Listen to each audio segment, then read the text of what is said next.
Inflation news and inflation measurement have many structural components. Producer price index that, consumer price index this, core inflation, wholesale prices, energy, food, housing. Lots of headlines almost on a weekly basis. And right now they all tell the same story. Prices are up and affordability now is, politically speaking, becoming something akin to a four-letter word. Also, a raft of polls over the last few weeks shows President Trump approval rating in the low 40s or the high 30s. More importantly, his economic approval rating is even lower. Some surveys have pegged it as low as 30%. And that means, inescapably, that independents and a fair number of Republicans, even some in the MAGA movement, have either begun to give up on Trump policies or, at minimum, seriously reconsider them.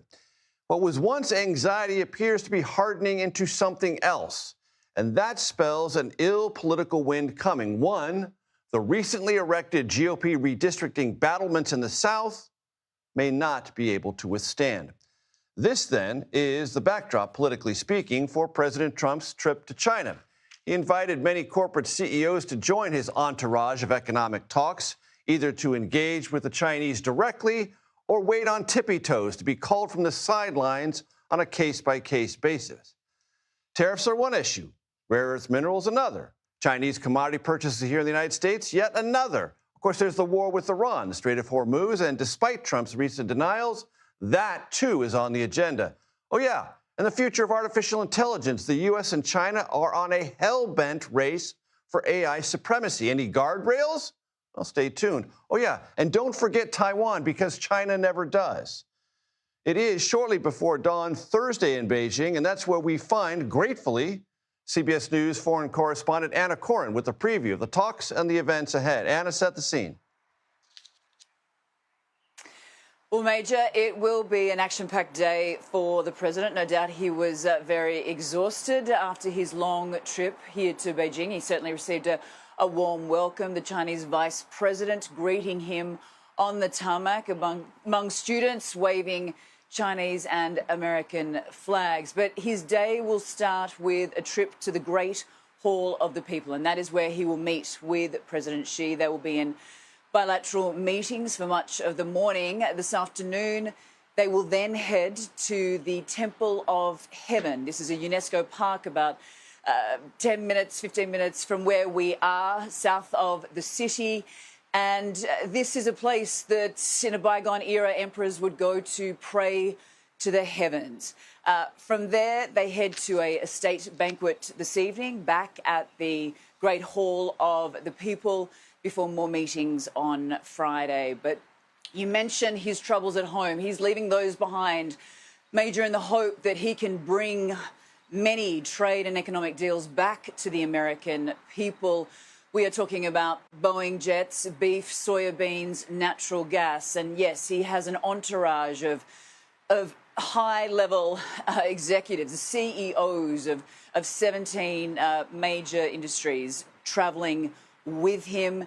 And they will be planning on doing meetings. You know, he really set the scene, perhaps mid-air, when he posted that he's going to ask Trump to open up China to corporate America. Companies often face regulatory hurdles here, but he wants them to do business. And you mentioned rare earths, Major. This is a major point that President Trump will want to address at the height of the tariff war last year. Remember, there is a truce going on. They are hoping to extend that trade truce at this summit.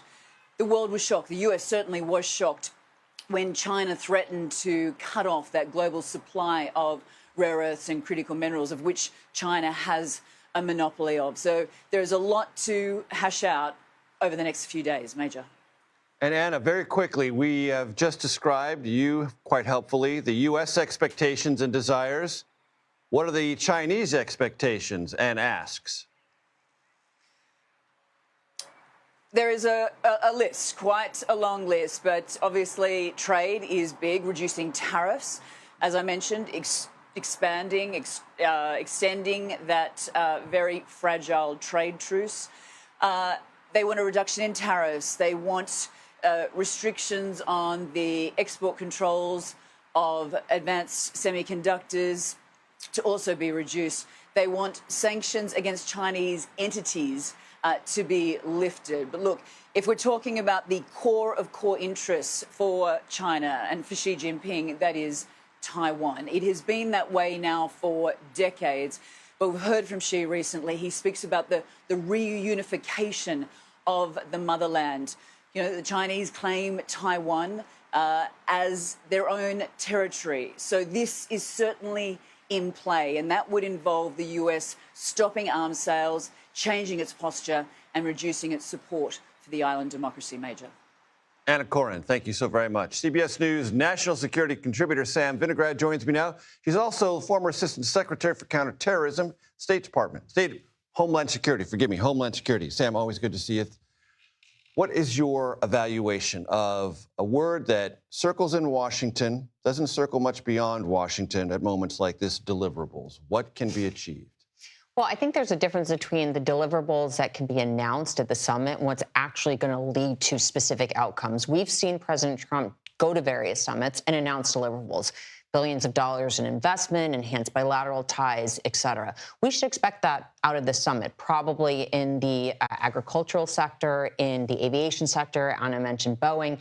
But in terms of what is actually going to happen coming out of the summit, if we focus on the reality versus the rhetoric, it is more than likely that the trade imbalance between the U.S. and China will remain significant. It is more than likely that the United States will continue to restrict certain sensitive technologies that are destined for China, not only because U.S. Congress is deeply focused on national security concerns related to sensitive technologies, not to mention precluding the import of things from China that could be used by Chinese intelligence to gather information. Now, you asked Anna about what the Chinese want out of this. I think what we should all be watching for is whether we hear any public shift in President Trump's rhetoric vis-a-vis Taiwan. President Xi Jinping has talked about the great rejuvenation of China by 2049. Reunifying Taiwan with the mainland is a core part of that, and certainly behind the scenes as well. The issue of Iran is going to be front and center, but it is worth noting Iran is a mixed bag for the Chinese. The Iranians export so much energy to China. Certainly, China will eventually feel an economic hit if commodities don't start flowing.